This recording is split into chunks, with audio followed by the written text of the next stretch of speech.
সম্মানীয় দর্শক, দেশের প্রধান রাজনৈতিক দল, সংসদে প্রধান বিরোধী দল এবং রাজপথেও এই মুহূর্তে বিএনপির সবচেয়ে শক্ত প্রতিদ্বন্দ্বী জামাতের যে মতিগতি, এটা আমরা বুঝতে পারছি না।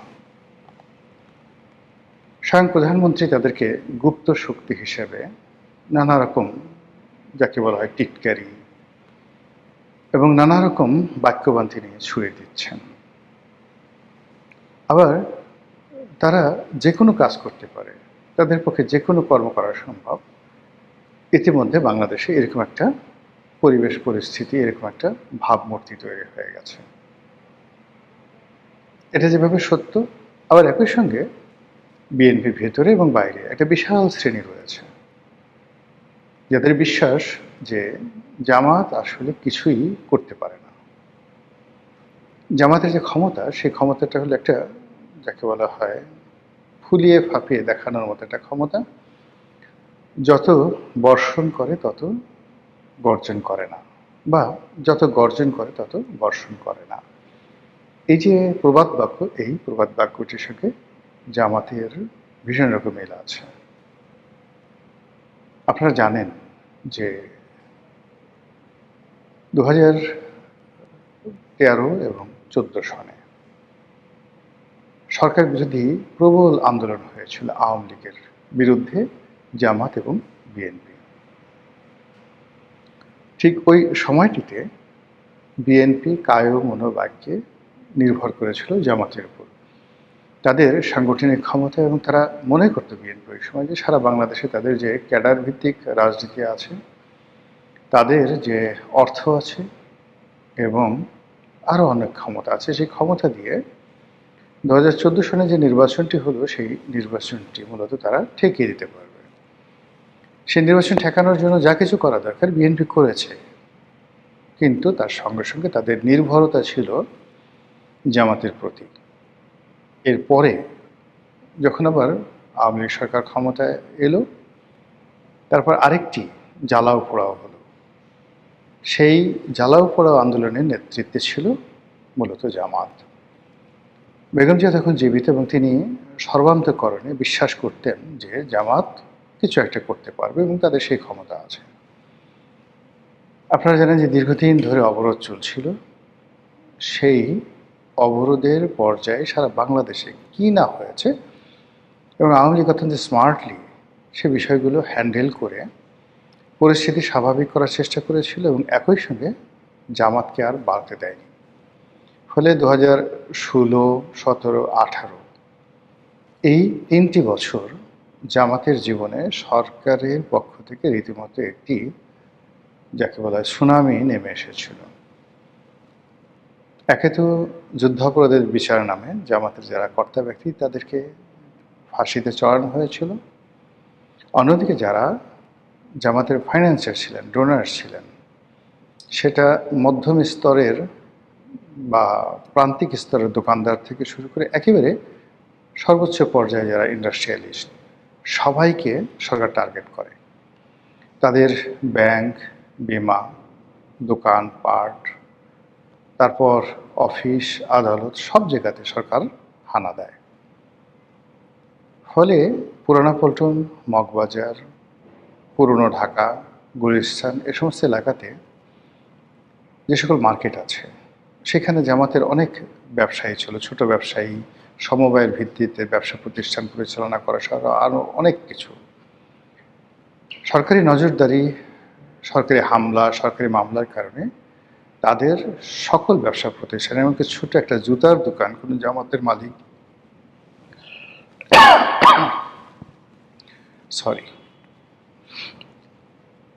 যে জুতার দোকানের মালিক চালাতেন, সেটার উপরও আওয়ামী লীগ সরকার রীতিমতো হামলে পড়ে। এর ফলে কি হলো, জামাতের যে অর্থনৈতিক ভিত্তি সেটি তছনছ হয়ে যায়। তাদের ইসলামী ব্যাংক হাসপাতাল, তাদের ইবনে সিনা ট্রাস্ট, তাদের ইসলামী ব্যাংক থেকে শুরু করে সব কিছু। ফলে বলতে গেলে 2018 সনের পর জামাত একটা সত্যিকার অর্থে একটা গুপ্ত রাজনীতিতে তারা একটা পারঙ্গমতা অর্জন করে।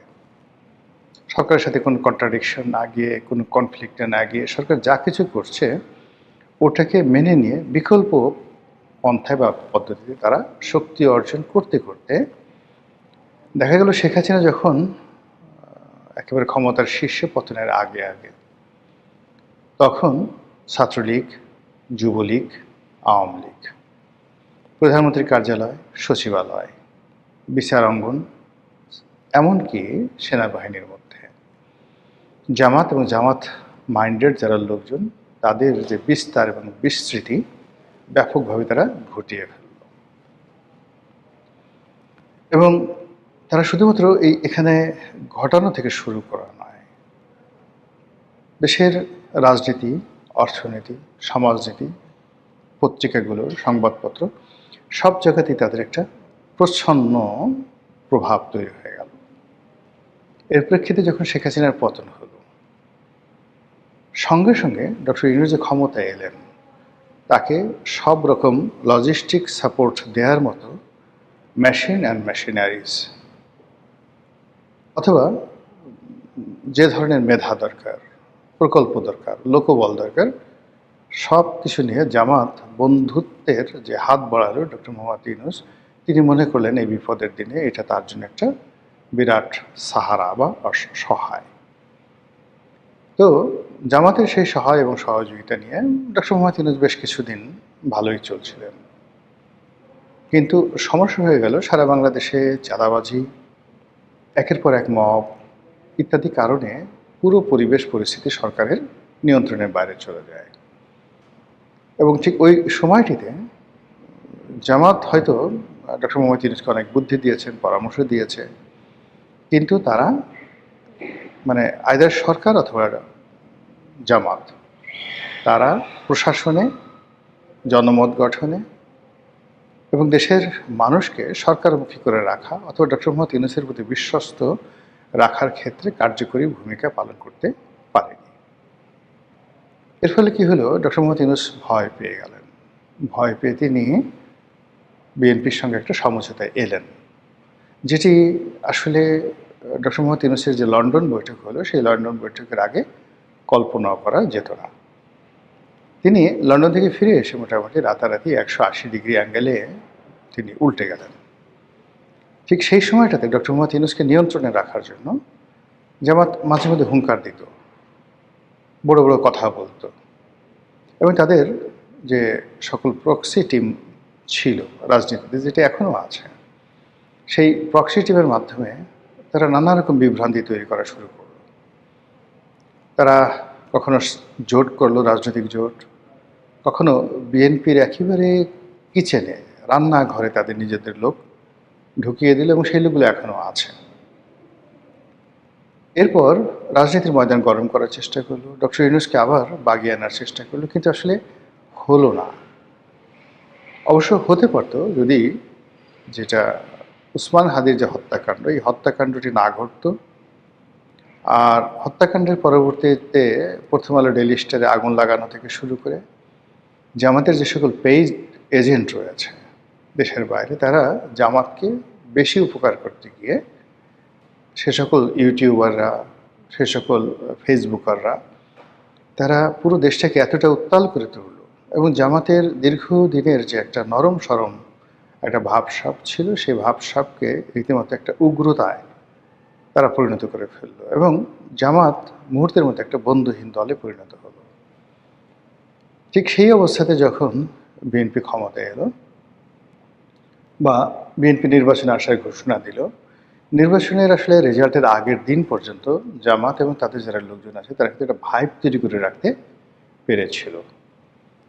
কিন্তু নির্বাচনের ফলাফল যথেষ্ট ভালো হয়েছে আমার দৃষ্টিতে জামাতের এবং জোটের, কিন্তু যে কৌশল তারা অবলম্বন করতে চেয়েছিল সেই কৌশলটা আসলে হয়নি। যেভাবে চরমোনাই এবং ইসলামিক দলগুলোকে নিয়ে তারা একটা ঐক্য করার চেষ্টা করেছিল, আর যেভাবে এনসিপি বিএনপির সঙ্গে ঐক্য করার চেষ্টা করেছিল, ওভাবে যদি হতো তাহলে সেক্ষেত্রে জামাতের যাকে বলা হয় যে ফলাফল, সেটা একটা অন্যরকম ফলাফল হতে পারত। ২ নম্বর হলো যে জামাত যে এখন বিরোধী দলে আছে, সেই বিরোধী দলটাও যদি তারা বিরোধী দলে আসতো চরমোনাইয়ের সঙ্গে, সেটা অনেক শক্তিশালী হতো। আবার অন্যদিকে যদি এনসিপির যারা লোকজন রয়েছে তারা বিএনপির সঙ্গে থাকতো, তাহলে এই যে বৃহৎ যে শক্তিটি, এই বৃহৎ শক্তিটি বিএনপির মধ্যে বিলীন হয়ে যেত।